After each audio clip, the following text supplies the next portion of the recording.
Okay, guys. As you saw yesterday, Eduardo presented this new Launchpad project.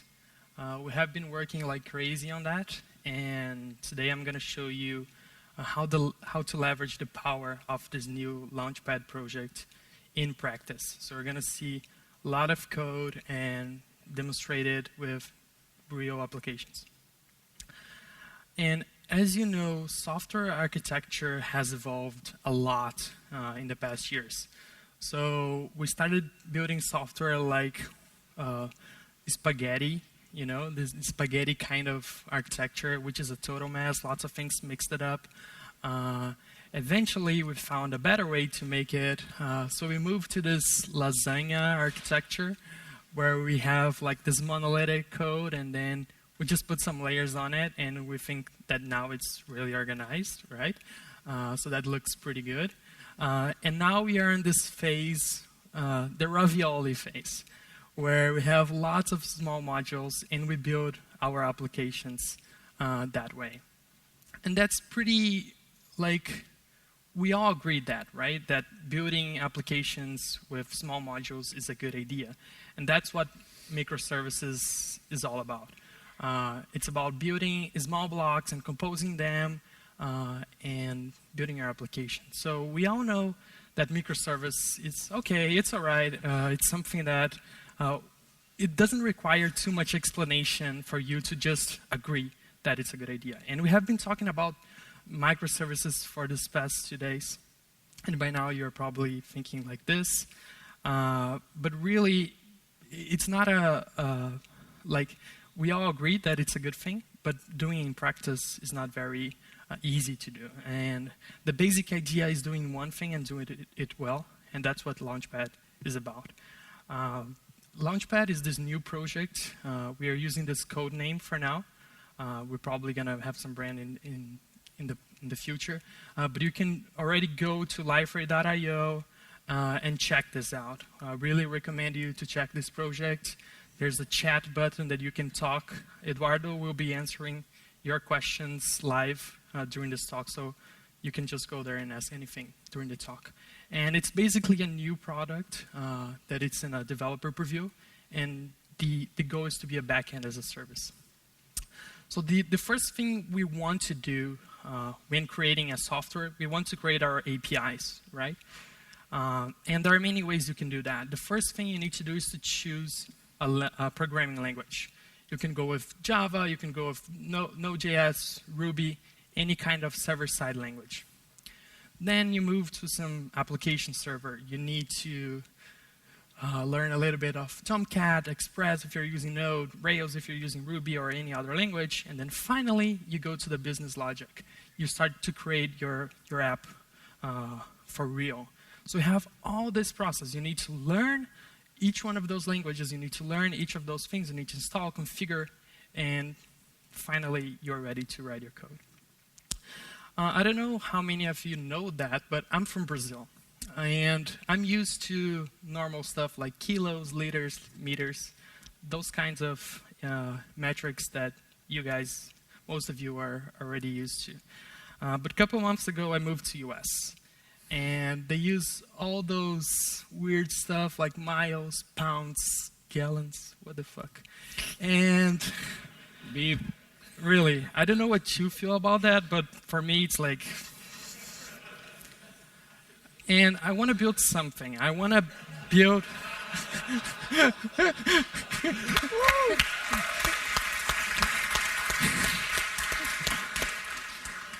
I want to build something to fix that, okay? It's going to be called Fix USA.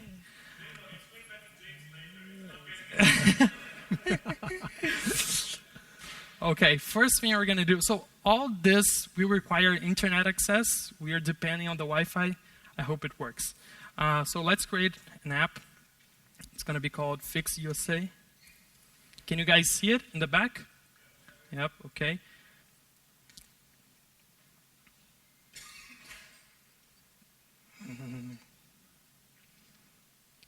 Okay, I created my app. I'm going to manage it.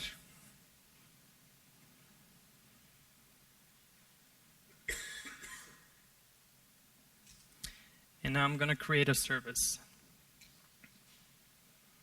So the name of my service is going to be convert.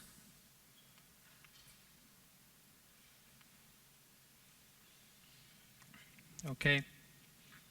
And my first API is going to be called convert miles to kilometers.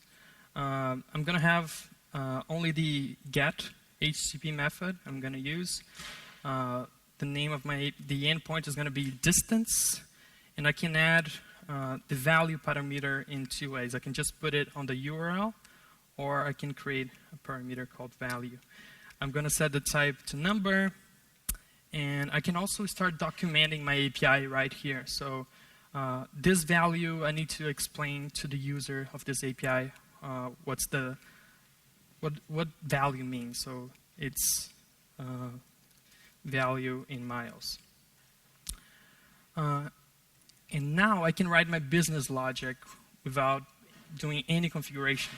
So I can create some JavaScript function, and I'm going to create this one called handler. And all I'm going to do is get the value parameter, multiply that by 1.6, and that's it. I'm going to save this.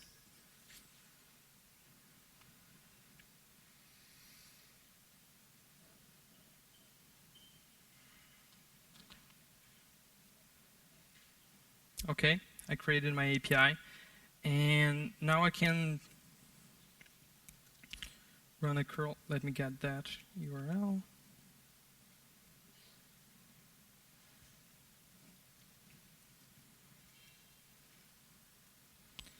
Slash distance, and I can just pass some value, 10, and it's going to return 16. Or I can, now I know that if I'm at 80 miles per hour, it's 128 kilometers. So since this is a get method, I can just run this on my browser as well. I see the return. I can make that parameter required. So now if I try to pass that without this value, it's not going to work.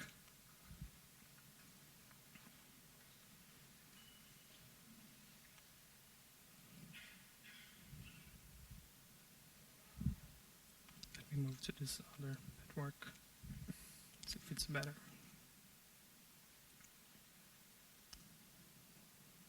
So now, let me just save this. Okay, it's required.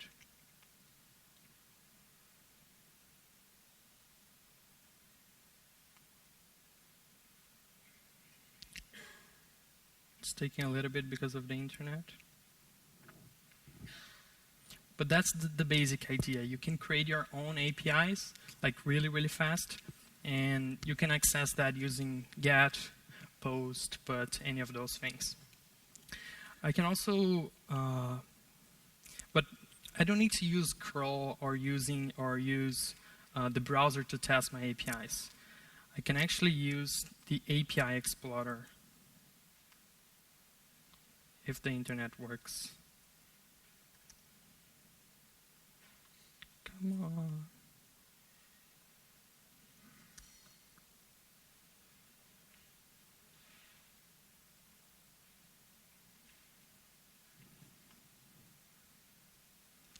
Let me switch back to that one, see if it's better.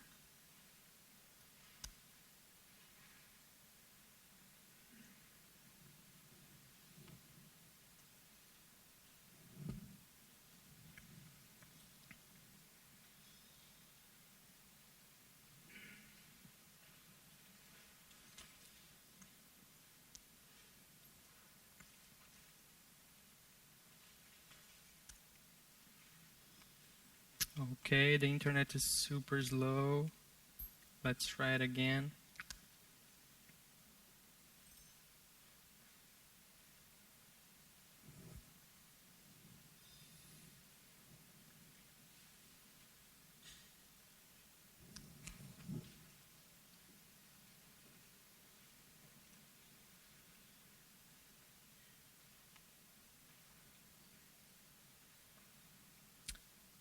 Okay, we can move on. So that's the first thing you can do with Launchpad is creating your own APIs, no matter what HTTP method, and you can write your own business logic right in this dashboard, and you can deploy that.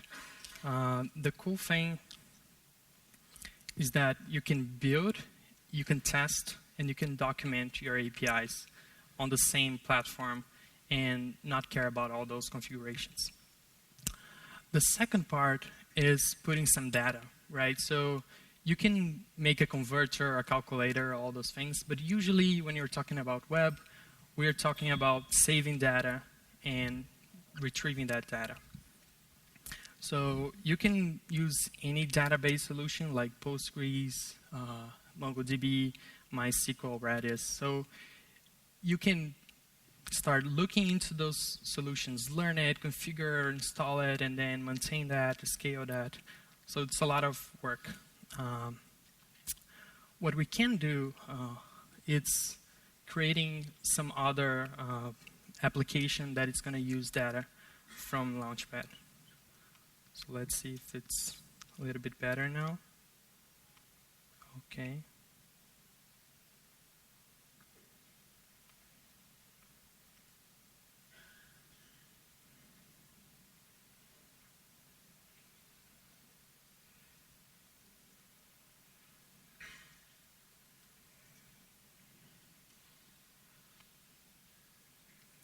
Okay, so this is the app that we're going to build. It's pretty much a to-do list. I'm just going to fire this. So it's just a to-do list where we want to put the created tasks and the assigned tasks. Whenever the user opens, it can create a new task, assign to somebody. There's nobody in the system, so we can't assign to nobody right now. And that's pretty much it. We can also remove tasks, delete tasks, and edit tasks. So that's our goal. We want to create, we want to delete, we want to update. So let me try to run locally to see if it's going to work better.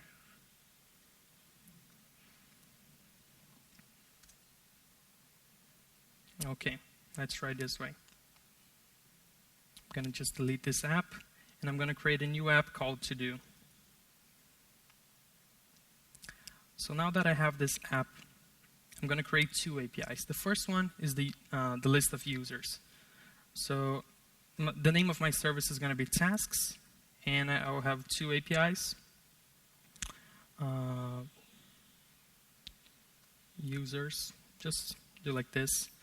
And we have this @identifier to say that this path is now a database, like it's a data collection. So I'm just going to describe this other symbol that says that I can just put anything on this path. Doesn't matter the format. I can just put any data over there. I'm not going to have any handler, just this.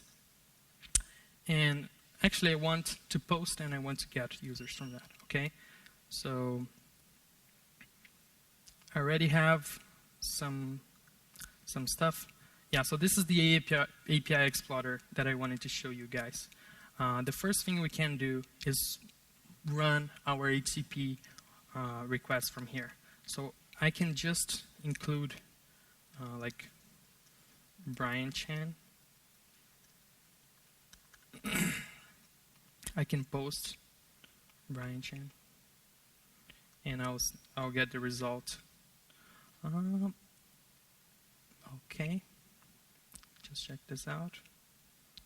Why is that?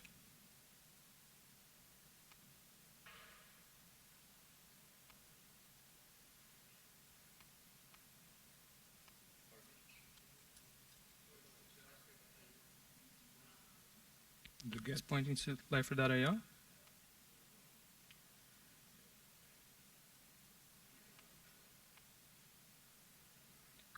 Aonde que tá? So just a second, because it's pointing to the...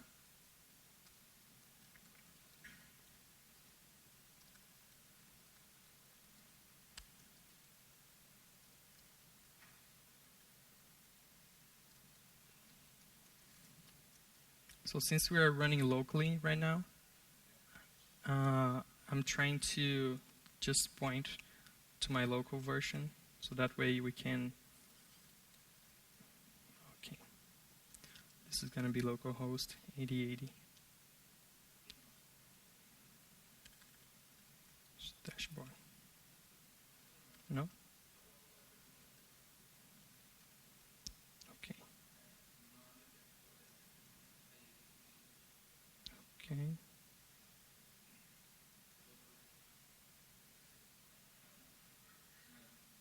And this. Okay, let me just deploy this. And now my API Explorer will point to the local version. This is not the regular workflow. We're just doing that because we're having problems with the network. Okay.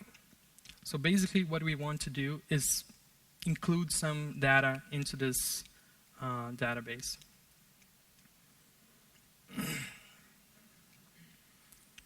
Okay, let's run that again. Let's try the same thing.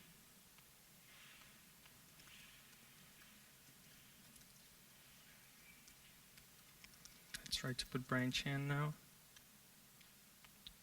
Okay, now I have this user on my database. I'm gonna put another one, Eduardo. I'm gonna post now him.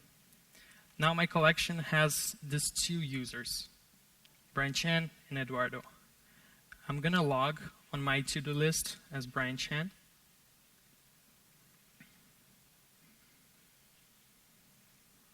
So this is my JavaScript code.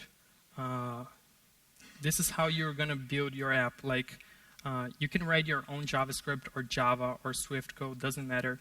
This is just the code for the demo. Now I can log in as Brian Chan, and I also need to point the users to that path. So I need to get this path, and I'll point to users. Okay, so now if I load my page, logged in as Brian Chan, and I can see the assigned list, Brian Chan. Okay, so now I'm going to put my tasks. So we can create a new API,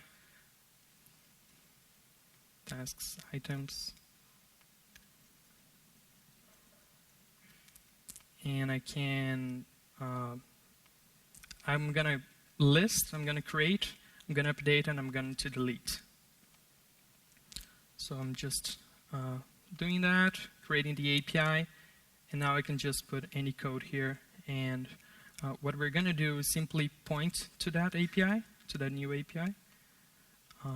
So right here, so I'm just pointing to that API. Fine. And whenever I hit this button to confirm, I'm sending this object over here that has the assignee, if it's checked or not, the creator, and the description. So all we're going to do is send that to the database, this object as it is. And we're going to use the Launchpad client to do that. So to use the Launchpad client, the API is super simple. I'm going to connect to that URL. And now I'm going to simply post this payload. And then I have, this is a promise-like API. So I'm going to just call this onFail and onSuccess functions that I have already built and simply run that. So if I create some task, it's going to show right here. And this is already sending to my database as well. So if I just do a simple get here, you're going to see these two tasks. What is cool is that right on this API Explorer, I can see this in real time. And now if I change any status, like the name of my task, in order to change the name, we need to implement the function, right? So let's implement the edit function. So it's now not a post, it's going to be a patch. I'm going to patch to this. And I also need to specify what is the item, right, that I want to edit. So I'm just passing the ID. So I can just click on this, change this name to buy milk,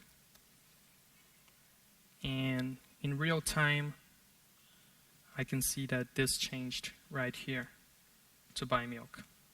So that's really powerful. And to delete, same stuff.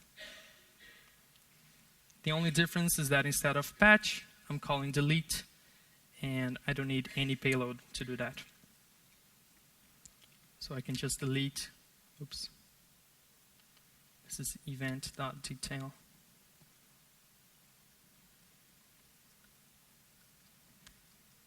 .id.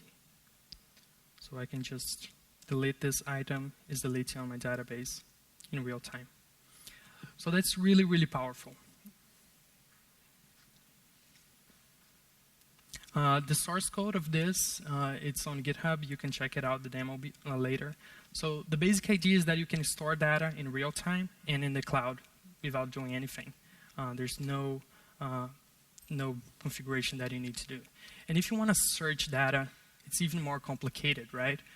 You need to configure like Lucene, Solr, Elasticsearch. You need to learn all those tools. It gets really hard to do just a simple search. And every user expects search nowadays, right? So what we're going to do is create this Liferay books. This one is going to be a new app.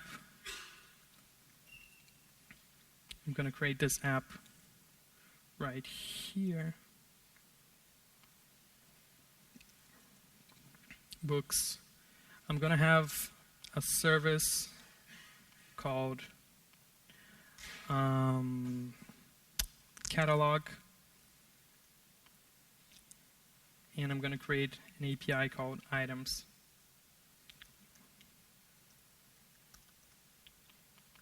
Again, same name, just a database. I already have some data over here. This is how this is the end thing that we want to build. I want my comic books to show on this list, and I want to search them. So I can just put some content on that. This needs to be a post, not only a get.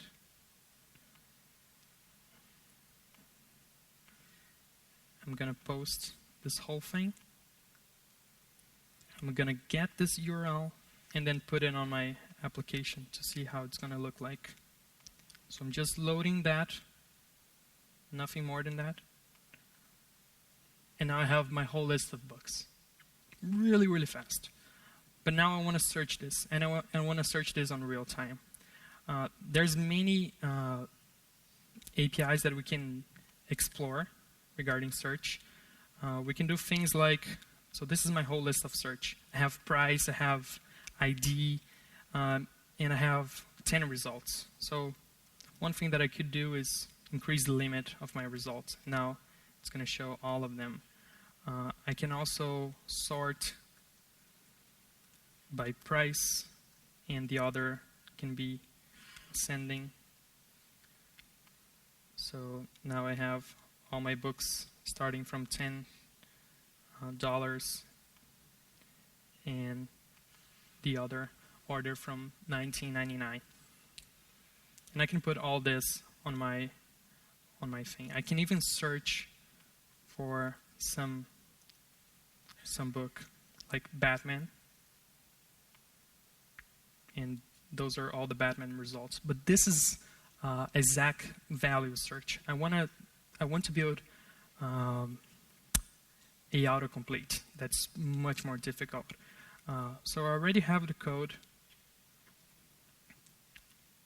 So whenever I type here on this list, the content is starting. So whatever I need to pass this value to Launchpad. Let's see how we can do that. We can just call the Launchpad URL.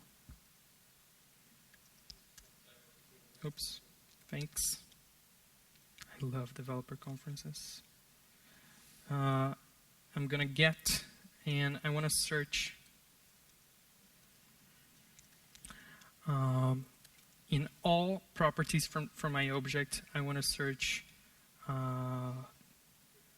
prefix, because I wanna get not the exact value, but the prefix. I wanna get this, and I'm gonna call this onSuccess function whenever I get the result.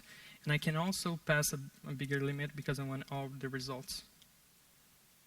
Let's see how this looks like. Should I move this here? Nope. Okay. So now I can type Wolverine, Batman, and I get all my results in real time. I can also search by some price. I could sort by lowest price, highest price in just a second. It's really, really powerful. As you guys saw yesterday, you could also do some kind of real-time search using geolocation. So here we have all the restaurants in this area. We can search for something here. No. Okay, so this one is offline for now. But the basic idea is that you can filter, sort, and do all of this in no time. And same thing for real time. It's a really big deal to work in real time, and you can do all that really, really fast. So Igor is going to come up. We have 5 minutes left, so he's going to come up to show how is the local development feeling, because we can work on the web-based platform, which is really nice. You can do a lot of stuff, but in reality, you're going to work much more in local, and you can do that with Java or any other server-side language. Thanks. Are you exciting, right? Woo! Yeah. Is this working? So we saw this. You see, there is a lot of features inside. And of course, you want to play with this online. But if Wi-Fi is not working, if DNS is working, if your Wi-Fi is not working, you will try to do this locally. So for you, we have what? I need to talk fast, sorry guys, because we have only 5 minutes. So how to do local development? This is what you're going to do. Basically, you will, at one point, you will don't need to set up anything. You will just need a Docker, and you just need to download the little file from our website, Docker Compose. And once when you download the Docker, you can actually run the Docker console, as you can see. This is so fast that we need to create the slides for you so we can make it slower. So, and of course, you just need a Docker IP address on your system, right? That's the only information that you need to know. So with one little command, it's Docker Compose app. Everything is downloaded, started, and the whole Launchpad, this beauty thing that Zeno explained, it's on your laptop running. So you didn't own this IP address that we show you, okay? So it's very, very easy, and you can start that from very moment when we publish this Docker Compose app on our website. So it's very soon. Anyway, you will see a lot of logs, of course. We are logging like everything. So at one point, you will see that Launchpad is ready, and that's the point when you can start playing with it. And it's just a matter of seconds, so you will really appreciate that. Okay, so this is an example of this chat that we have seen before that was quite not working in a big crowd because DNS was not working here. Anyway, so here is how you're going to work. Basically, it's just a simple Gradle project, or actually any project in Java. It uses common Maven folder structure, which is finally like, ooh, cool thing. And you can have we like Gradle, so we use Gradle for that. And we even provide a Gradle plugin for you guys, and you will see later how you can use it for your own stuff. So basically, you just create classes, put stuff. The only difference is this config folder where you have Launchpad configuration specific for the Launchpad, right? Okay, this is one of the configuration files where you define runtimes. Runtimes are just instances that exist in your application, in your own microservices. Beside the handlers, you will need also some runtimes that exist and that are shared among your classes. Something like singletons, or I don't know, think about that however you want. So basically, this is instances that you can share among your handlers. And this is example that we saw yesterday also. This is how we start actually the WebSocket communication. It's just a bunch of lines that you can run and say which message you want to listen on and so on. From this point, when I deploy this little thing, it will run on your computer. So how do I deploy that? It's very, very easy. Again, using just Gradle and our Gradle plugin that you simply have in your build file. With only a few commands, clean is Gradle command, it cleans everything. And we have like two commands, pod and deploy. With pod, you create this pod file. It's some bundle file. You don't even want to know what is it. It's a zip, okay?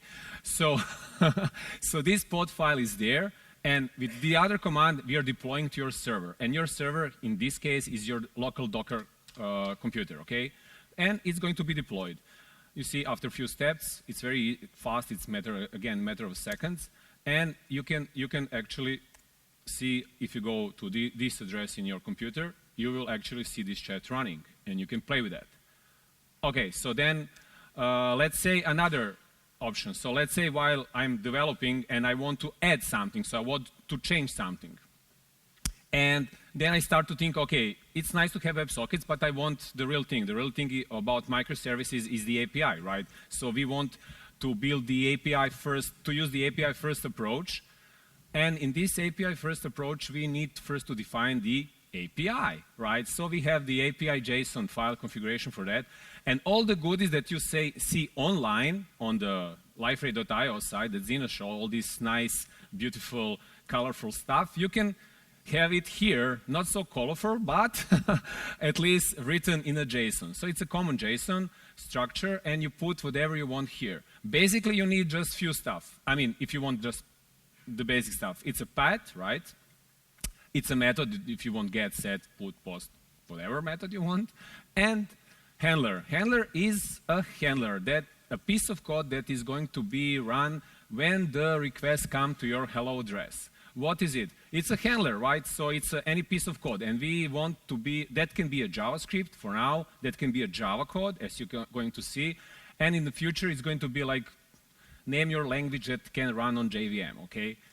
And when you do this, so you build your first API, right? And it can be anything. You can define parameters. You can define validators here, and so on and so on.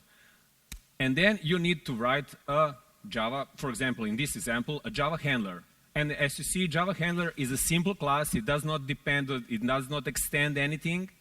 It's just simple POIO class. You just write it. You can have a method name, like whatever you want, like hello in this case.